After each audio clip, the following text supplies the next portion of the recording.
Queridos hermanos, como siempre, sábado por la noche iniciamos la próxima dimensión del programa de la ACES de Sevilla, en el cual en cada uno de los sábados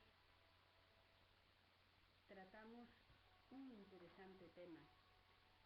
En este caso, este sábado, voy a hablar de algo que en principio incluso me atañe de modo personal, puesto que quien no tiene en su familia alguien que esté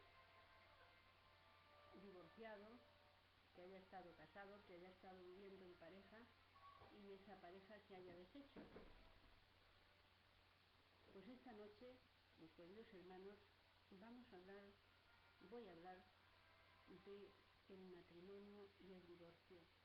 ¿Cómo lo ve el mundo espiritual?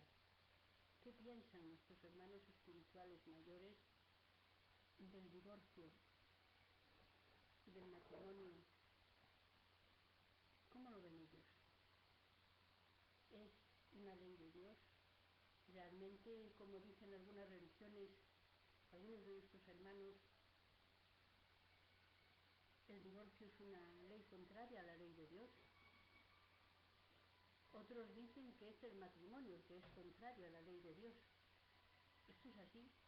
Pues esta noche voy a tratar de contestar a todas esas preguntas, pero antes de nada, como siempre, vamos a cerrar los ojos, vamos a olvidarnos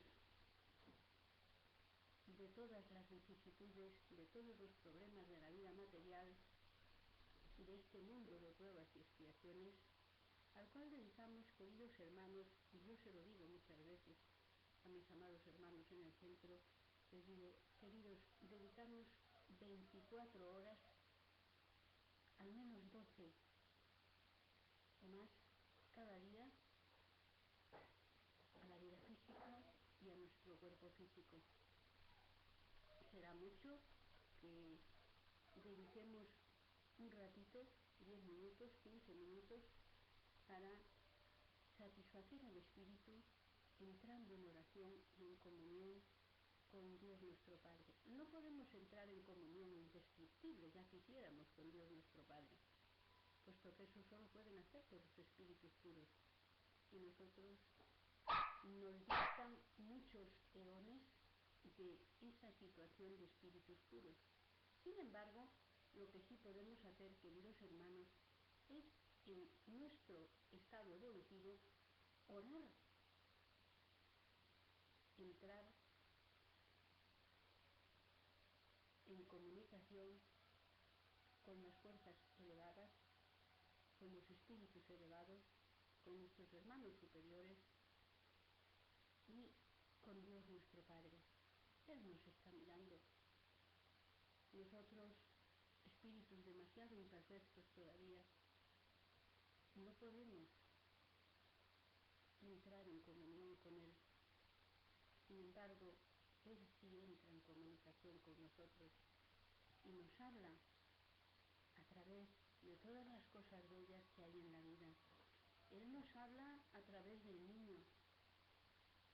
Él nos habla a través del anciano desamparado. Él nos habla a través de nuestros hermanos de camino enfermos.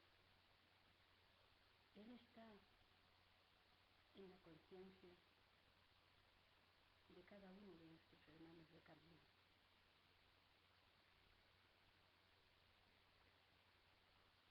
Cuando estemos a punto de condenar a alguno de nuestros hermanos por acciones u omisiones que haya tenido con respecto a nosotros, pensemos, mis queridos hermanos, que él también, o ella, es un hijo de Dios, igual que nosotros, y, como no, un hermano nuestro. Elevemos nuestra estrecha mirada, nuestra estrecha visión, más allá de esta realidad. Es efímera y temporal. Veamos en cada criatura un miembro de la creación, un hijo de Dios, un hermano nuestro. También hablo de los animales. Los animales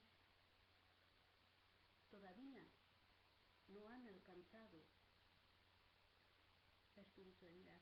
Ellos están en la animalidad, pero qué duda cabe que son nuestros hermanos inferiores aún, pero también son hijos de Dios. El día llegará en que también formarán parte de la humanidad, no porque los animales lleguen a formar parte de la humanidad, sino porque el progreso, la evolución, les haya llevado a escalar desde la irracionalidad hasta los inicios de la racionalidad, o sea que la humanidad primitiva.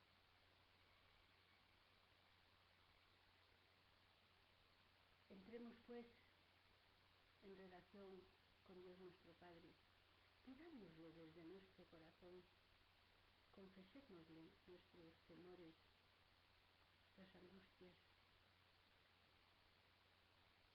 y estemos seguros que recibiremos ayuda, pero no siempre la que pedimos. Nosotros vemos la infelicidad, como dicen los espíritus, en la cuna del niño vacío, que la muerte nos dejó.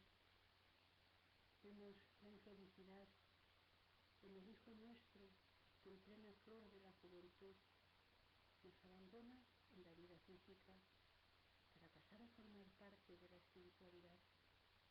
Vemos la infelicidad en la ruina financiera, en el acreedor que llama a nuestra puerta. Sin embargo, queridos, la infelicidad, conforme nos indica la espiritualidad, en el Evangelio según el Espiritismo, no es nada de eso. La infelicidad es la que ve, la que lleva al alma a extraviarse y a perderse, y esos desfiladeros del vicio, de la delincuencia, de la criminalidad, adormecida, atolondrada por una realidad que solo durará unas pocas décadas. Luego tendrá que abandonar el cuerpo, ese vestido del alma temporal, y solo le quedará su propia realidad, la realidad que es de fe. Por eso yo les digo muchas veces a mis hijos que suelen jugar a un juego que es al parecer de zombies, qué cosa más horrible, y algunas veces en más de una ocasión les he dicho, hijos, realmente los zombies existen. Y un día uno de ellos me dijo, sí mamá, dice, tú te lo tomas a broma, pero si viniese alguna bacteria de un otro planeta, podría infectarnos y de verdad convertirnos en zombies, eso podría dar. Y le dije yo, hijo, eso no es necesario, esto ya existe.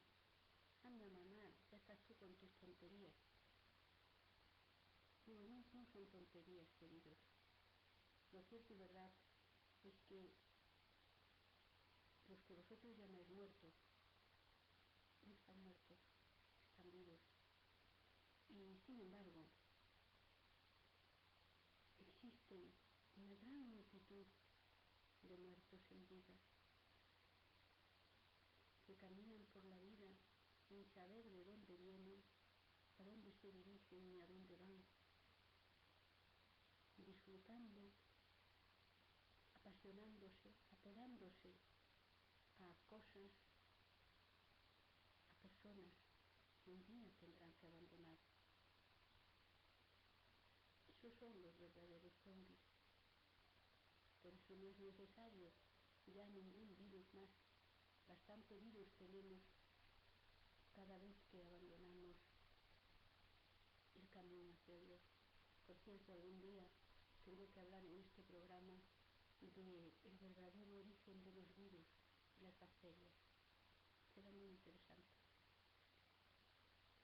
Cerrando los ojos, elevemos pues nuestro pensamiento a Dios nuestro Padre, al Maestro Jesús.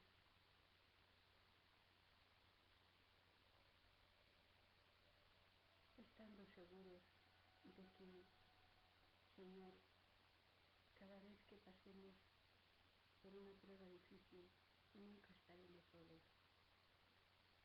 Siempre tendremos a nuestro lado, mirándonos, envolviéndonos con su energía de amor, al querido Maestro de la vida.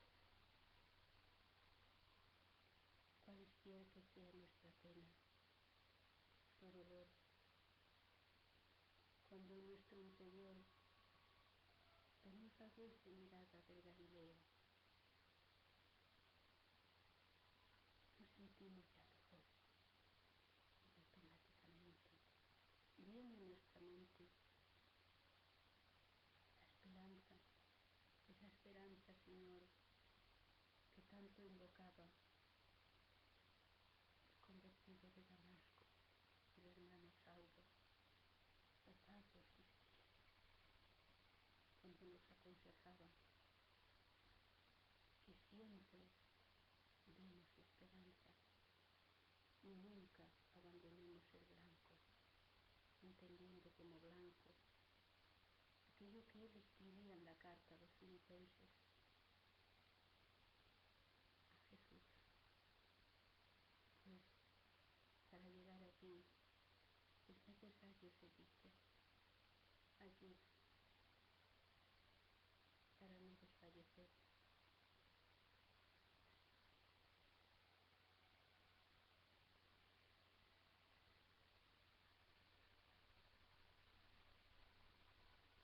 Uno cuando ora y lo hace de corazón, se siente como envuelto por una psicosfera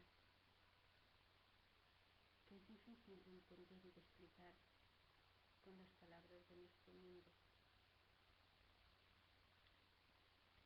El tema de hoy, queridos hermanos, no ofrece desperdicio alguno.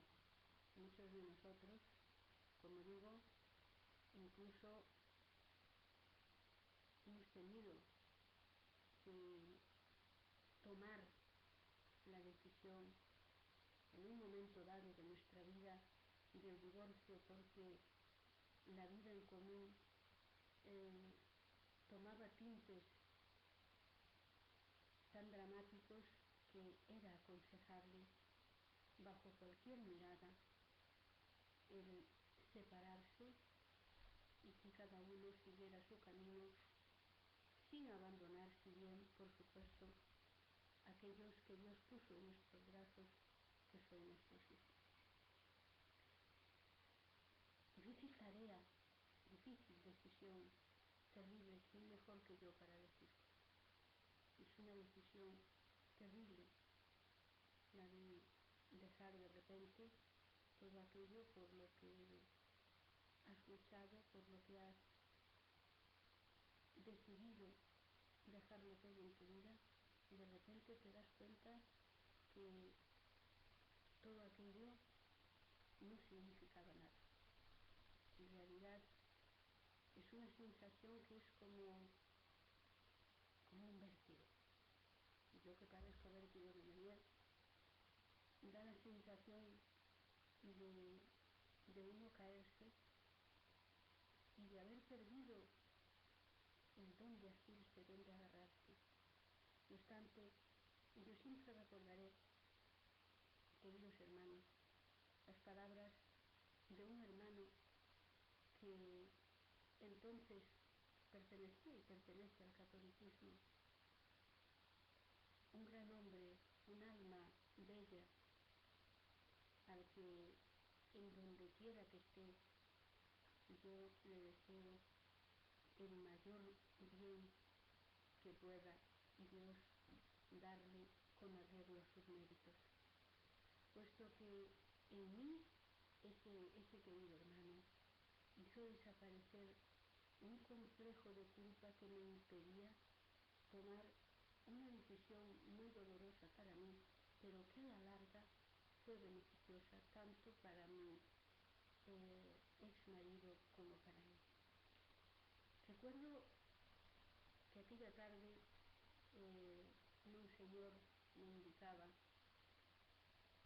al hablar del divorcio, decía: hija, la Iglesia no acepta el divorcio.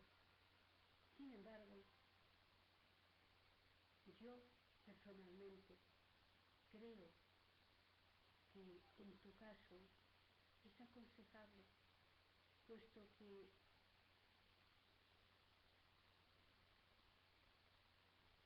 tu vida se está convirtiendo en un suicidio y la Iglesia no aprueba el suicidio. Tienes dos criaturas que dependen de ti y a ellas te debes y debes ayudarles. Para mí, diréis, son unas palabras sin importancia. Para mí tuvieron mucha, porque yo había jurado estar hasta que la muerte me separase de ese hombre, con ese hombre. Y este sentimiento de culpa me impedía adoptar una decisión que sin embargo debía de tomar. Y creo que en honor a la verdad, este fue el día en que, después de escuchar a ese hermano esas palabras, yo me decidí que debía de ser valiente y hacerlo. Pero, ¿por qué suceden estas cosas?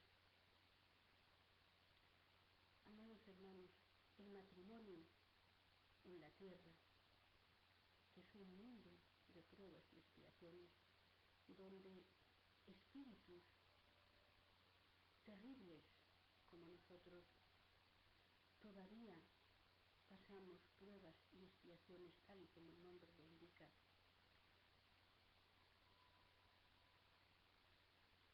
Tanto el matrimonio como las parejas que existen en la tierra, lo más lógico es que estén formadas por espíritus que no son afines.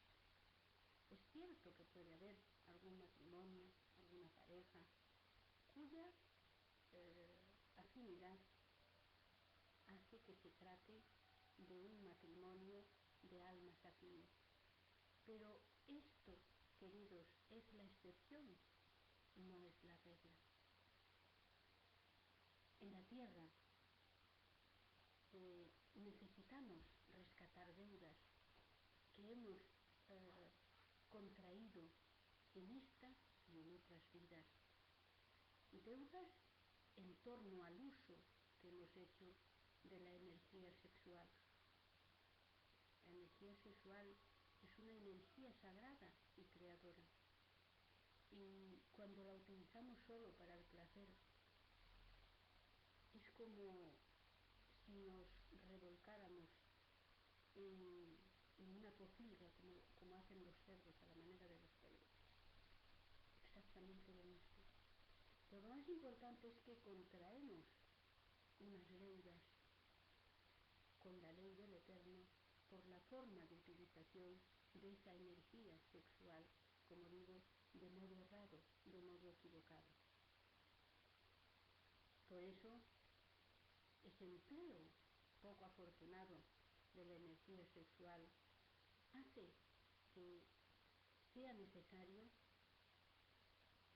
la unión o el casamiento, da lo mismo,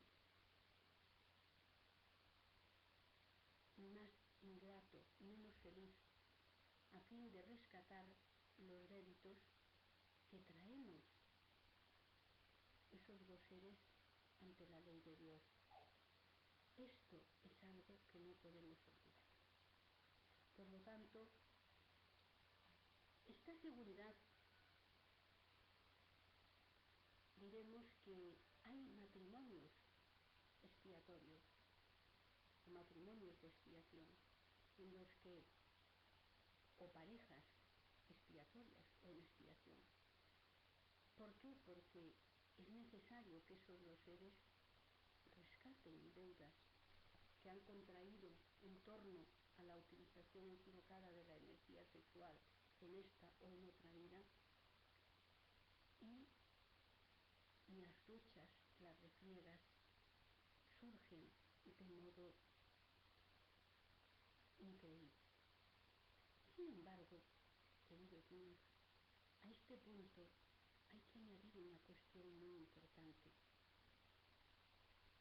En un libro que vosotros sin duda conocéis, o habréis oído al menos hablar de él, se llama Jesús en el hogar, nos cuenta cómo los apóstoles y Jesús se reunían en la casa de la suegra de Simón Pedro, y allí estudiaban y sacaban a colación, a través de la lectura del Antiguo Testamento, problemas de la vida diaria. En uno de esos días venía Simón Pedro muy enfadado y muy rencoroso con un tío suyo que le había acusado de estar dilapidando los bienes de la familia, y con su primo, el cual había, al parecer, amenazado con abofetearle en público, y eso en aquellos tiempos era algo terrible. Entonces él se enfadó tanto con ellos que hubo una discusión. Entonces, cuando llegó a casa, él se lo comentó a Jesús. Venía muy rencoroso y muy mal, tanto con su tío como con su primo. Entonces Jesús le dice: ¿y tú qué le dijiste a esas acusaciones? Y dice Simón Pedro: yo lo puse en su sitio. Delante de todos demostré que mi tío era un tacaño y que mi primo era un mentiroso consumado. Entonces el Maestro Jesús explicó a Simón Pedro y dice: Pedro, ¿cómo trabaja un carpintero en una obra? Pedro, medio parado, le contestó con sus herramientas. Entiendo. Pedro, las personas que forman parte de nuestra familia carnal son aquellas que Dios coloca junto a nosotros para que vayamos perfeccionándonos, para que vayamos evolucionando, preparándonos para poder ayudar a los que no son de nuestra familia carnal. Por tanto, si no somos capaces de ayudar a nuestros hermanos que están más cerca de nuestra familia, casi va a ser imposible que podamos ayudar a los que no lo son. Por eso esta simple lección os la cuento, para que veamos que todo tiene relación, y el matrimonio o la pareja, sin duda, son aquellos que Dios coloca junto a nosotros, para que, no solo para que deshagamos, para que desaparezcan las aristas de choque que hay entre esos dos seres, sino que además sean capaces de sacar los hijos adelante y de acercarlos a Dios nuestro Padre. Por este motivo, queridos míos, por este motivo, en nuestro mundo, en la tierra,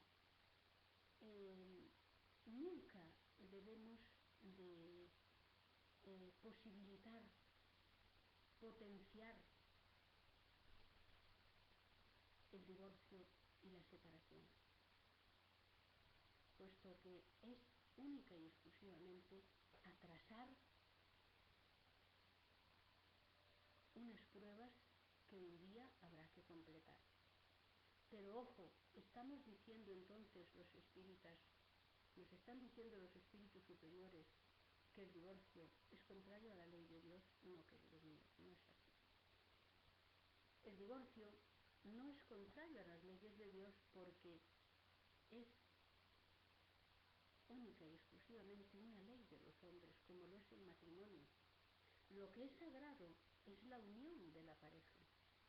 Eso sí es sagrado. Por eso decía Jesús hace casi 2000 años, no separéis lo que Dios ha unido. Es decir, cuando Dios une los corazones por el afecto sincero, esos seres no se separan. Los tienen que separar, pero ellos no se separan.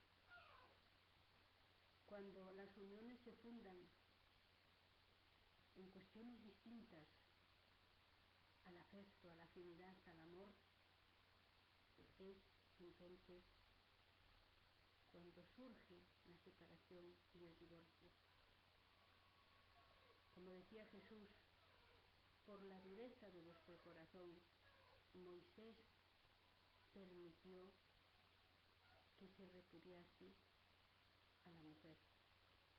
Es decir, porque la tomaban a la mujer por razones distintas al afecto. Entonces, como ella era llevada por razones distintas al afecto, entonces lo que se une a la fuerza, como nos indican los espíritus en el Evangelio según el espiritismo, viene a separarse solo. Sin embargo, cuando las uniones se fundan en el afecto, como digo, en el afecto verdadero, en el sentimiento de afinidad y de amor, entonces es que no hay ni separaciones ni divorcios. Pero como digo, el divorcio está justificado en aquellos casos, o la separación está justificada en aquellos casos, tratándose en el caso de las parejas, que no hay matrimonio, por lo tanto no puede haber divorcio, hay separación.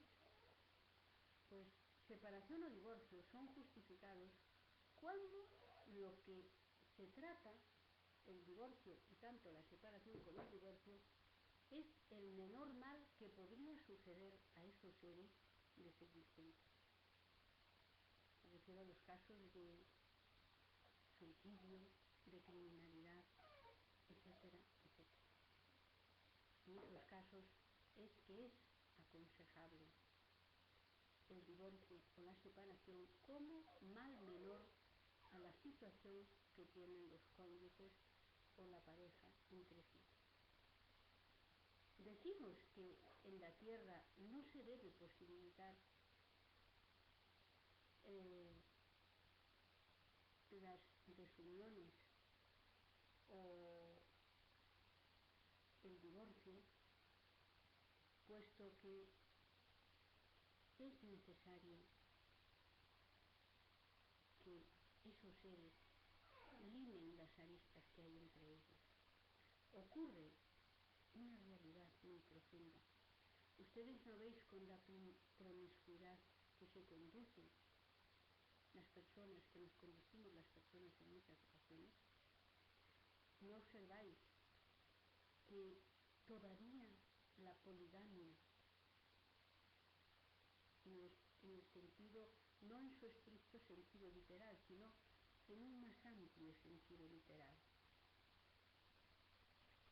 es practicada, pero no solo es practicada. Lo más increíble es que es admitida de buen grado entre nuestra sociedad decadente en sentido moral. La promiscuidad entre parejas, matrimonios, ¿cómo se llama esto? Combinación entre matrimonios, que intercambio de parejas, que las personas aceptan su matrimonio y a parejas serias. Bueno, parejas serias entre comillas, porque el que entra en estas prácticas evidentemente es cualquier cosa menos serio en cuanto a la pareja y el matrimonio.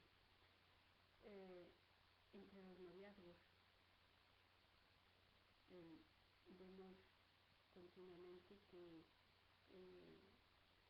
una persona puede tener varios novios o varias novias con los cuales tiene relaciones. Es decir, la poligamia en nosotros, hombres y mujeres del mundo terrenal, de la tierra, un mundo de pruebas y expiaciones, todavía está ahí dentro de nosotros, latente. Hemos salido de la animalidad, hemos llegado a la razón. Estamos a camino de la luz, como dice Emmanuel. Caminamos hacia adelante, porque las leyes de Dios lo fuerzan, pero todavía somos seres muy inferiores. Por lo tanto, la poligamia tira de nosotros todavía. Y claro, cuando dos seres se unen para formar un matrimonio o para formar una pareja o un hogar, para que nos entendamos todos, porque parece que el hogar parece que lo engloba todo, sin excepción de creencia o incluso de un matrimonio civil. Si se trata, es lo mismo. Cuando dos seres se unen en un hogar y después que ha pasado que uno ha explotado al otro normalmente, uno quiere dominar al otro, y el que domina explora y explota. Cuando ha explotado todos los sentimientos y todo lo que tiene que dar de sí, ya quiere emociones nuevas y surgen las responsabilidades.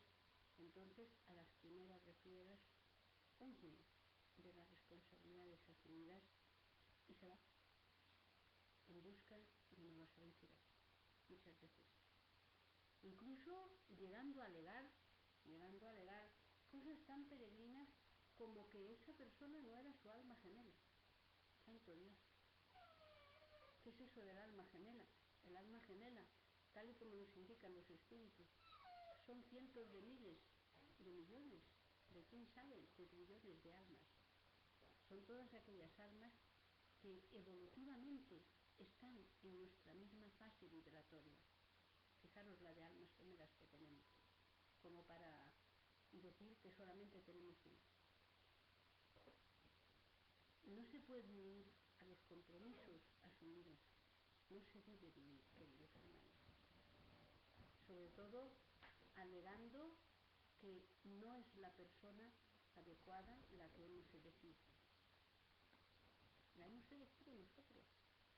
Y si hemos dejado que otros hiciesen nuestra elección, también es nuestra responsabilidad, porque tendríamos que haberlo impedido, conocedores y sabedores de que solo nosotros tendríamos que estar con esa persona. Por lo tanto, la persona debemos elegirla nosotros. Y una vez tomada la decisión elegida, entonces no se puede abandonar las responsabilidades a la primera discusión, a las primeras diferencias. Al contrario, hay que tratar de ver en el compañero, nosotras las mujeres, antes un hijo que un marido muchas veces, y los hombres, los caballeros, en sus compañeras, antes una hija a la que ayudar y a la que amar que una compañera. Y sobre todo nunca caer en la delincuencia ni en la criminalidad, jamás. Y si acaso se cayesen en esas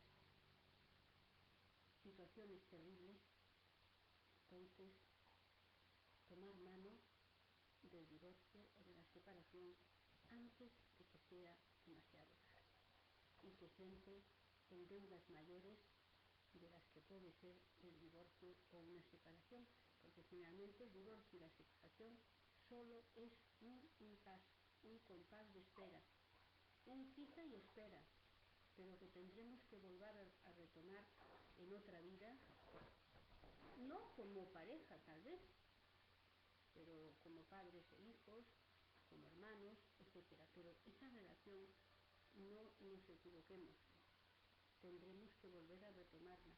Recordad el primer mandamiento: amar a Dios sobre todas las cosas y al prójimo como a nosotros mismos.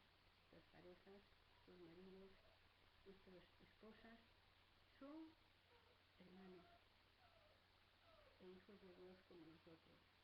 Por lo tanto, a no ser que sea imposible del todo la convivencia, no hay que esperar a hacerse daño, vale más continuar cada uno su camino.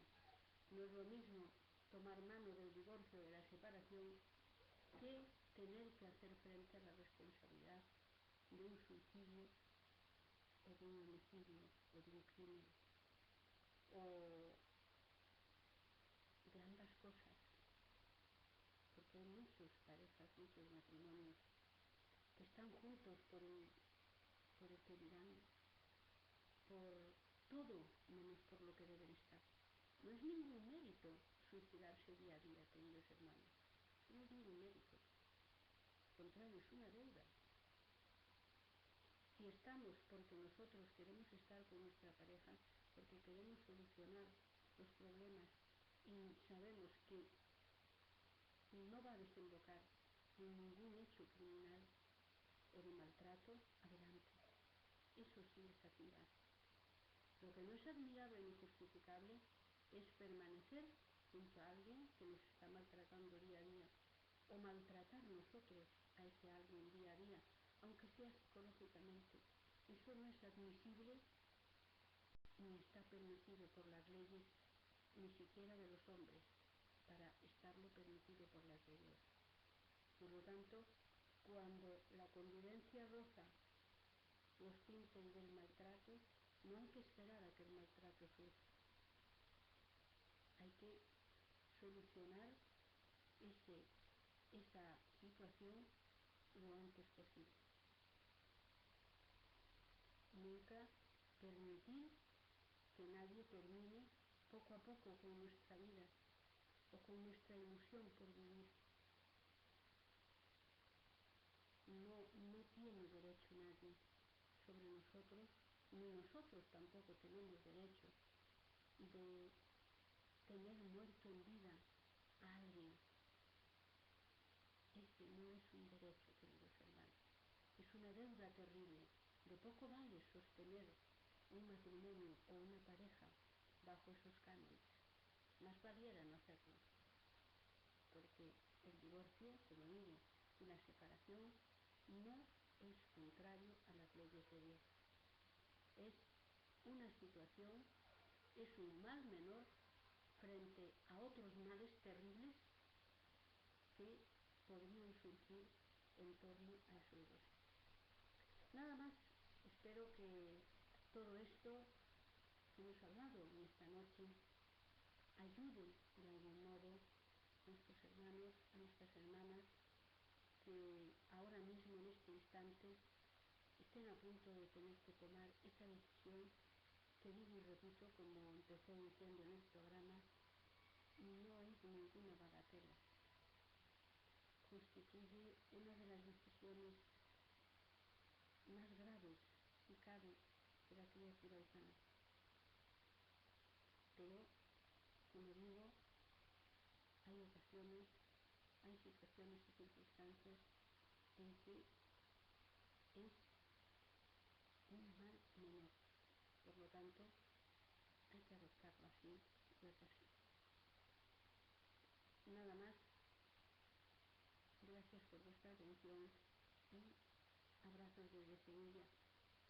Cualquier cosa en que os pueda ser útil, recordad que no tenéis más que meteros en la web espiritasevilla.es, en el apartado de contacto con Gene, y allí podéis hacerme todo tipo de consultas